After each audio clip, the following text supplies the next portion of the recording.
Bearded and Cole's Cover Challenge. Yeah. What is good, brothers and sisters? It's your boy John, back with another video. Today we're going to jump in and try to do Bearded and Cole's cover challenge for 10 covers that were your favorite covers from 2022. Now, I didn't buy a whole lot in 2022. I spent a good part of my budget on back issues, filling in holes of runs I had from before. Didn't have a whole lot that jumped out at me in 2022, so these are just going to be 10 covers that I really have from 2022 that I like. I'm not a cover by kind of guy. I follow really writers and stories more so than I do artists. I have some artists I like though, and some things that jump out at me. So I'm gonna just show you the 10 I have, 10 I picked. So we're gonna start with Rain #1, and I looked this up and it said January of 2022, so I think it makes the cut. This is the B cover from Elizabeth Beals, and I just really liked this cover, so I picked it up. It's just kind of creepy looking with the uh, colors and the saturation of how she does this. So I really just like this cover and grabbed it, and yeah, I think it's pretty good. This was a fun little 4-issue miniseries that I don't think a lot of people picked up. Didn't get a lot of love, and that's a real shame. I really enjoyed it, and that's the Shazam. And I really love this cover because I'm a big Evan Doc Shanner fan. I like his style a lot, and I just think this is a powerful cover with her standing there and the lightning crackling all around. You have a lot of options with Shazam to do some kind of cool looks. That cape flying up in the back. I just thought this cover was hot. Next up,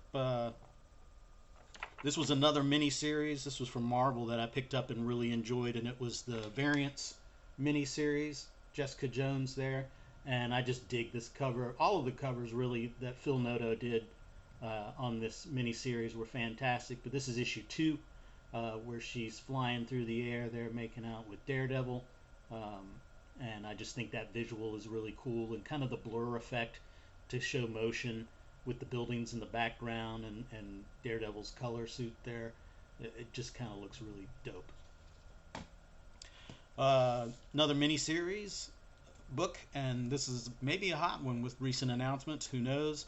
But I loved this whole series. Probably one of my favorites, maybe my favorite from 2022, and that's Supergirl Woman of Tomorrow #1 there. I just absolutely love the art on this whole book, and the covers were fantastic. And this opening cover with her and Crypto and just that wild space opera look in the background, uh, just absolutely fantastic miniseries all around. If you haven't read it, pick it up. It's excellent, and even was able to get Tom King to sign it. Uh, I guess with recent announcements, I should have had that verified or something, but just walked up to the man and got him to sign it. Another Supergirl kind of related, Dark Knights of Steel #6, and I got 8 covers on most of this series, but this Joshua Middleton cover just jumped out at me, so I picked it up. I just really love that visual of her descending down, ready for battle. Again, that cape flying back, that's kind of a theme, I guess. Um, just coming in from the heavens. I just think this cover's dope.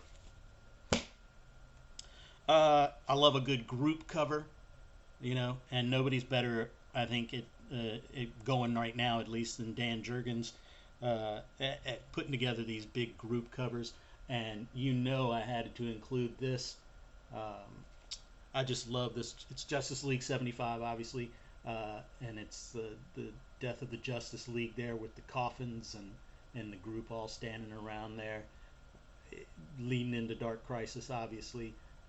And I just think this cover is fantastic. I wish my camera was better at showing these things. I'm working on that. I got light issues, I got camera issues, but we're working out. I don't know how this one will do with the light issues, but this is kind of in the same vein. A lot of these are going to be right from one deal. And this is my good friend Paul sent me this over at Sector 2815, and this is the free Comic Book Day Dark Crisis preview. And I love that foily goodness. I just think this cover is fantastic, and I wish I could get a better shot of it for you. But yeah, if there's going to be some foil in my collection, I'm going to have to include that. Also, from Dark Crisis is Dark Crisis on Infinite Earths number 7. Again, a big group shot, and probably my favorite artist of all time. This is a tribute to George Perez, and man, I wish this could focus in a little tighter and show you just how beautiful that is. All those characters. I love a good wraparound cover. And so many artists contributed to this to pay tribute to this great creator that we had the privilege of growing up and experiencing his work. It was a huge loss losing him this year, so I'm very happy to have that book in my collection.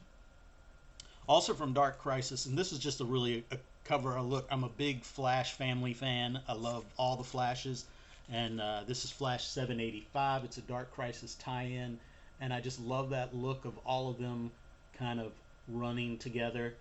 And then you have the shards of glass breaking back there that's reflecting the other characters like Black Canary and Superman and so forth. I really like this cover. I saw it on Instagram.